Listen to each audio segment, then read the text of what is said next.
Hey everybody! I'm here today to talk to you about a GE Universal Remote with a volume that is not working. I'll be going over the easiest fixes to try first by giving you 5 super easy solutions. Let's get right into the video. I'm going to go through these quickly, so listen to them, try them out on your remote and your TV and your soundbar, your DVR, whatever it is that controls your volume, and hopefully one of them will work for you. Number 1. Are you choosing the right device? Okay, so let's say your volume control is on your soundbar, but you have your TV selected. Well, that's probably going to be the problem, right? Make sure, for absolute sure, that you have selected the right device that controls the volume for the TV or for the device that you're trying to listen to, okay? Make sure you know what controls the volume, which device, and make sure it's selected. I know it sounds simple, but honestly, this is basically the most common solution. People just are choosing the wrong one. Very simple and straightforward, okay?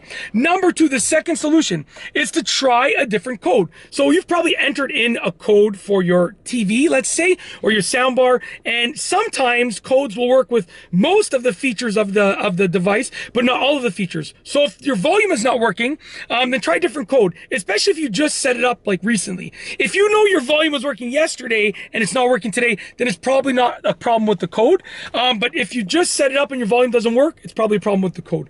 Number 3, unpair it, okay, and then pair it again. So just repair it basically with the same code. You want to reset it up, so set it up again with the same original code that you used, okay? Maybe it just needs to be repaired. Very simple. Number 4, try the volume control with your regular remote. So use your regular remote to try the volume control, because maybe it's the problem with the TV or the soundbar itself and not the remote. If your regular remote controls the volume fine and this doesn't, then obviously the problem is with the remote. But if your regular remote doesn't control the volume, then it's not a problem with the remote. It's a problem with the device itself. Last but not least is number 5, which is to factory reset the remote and just start fresh. Really easy. To factory reset it honestly takes a few moments. It's super quick. I did a whole other video on it, so look it up and you'll find out how to reset it back to factory settings. Super easy to do.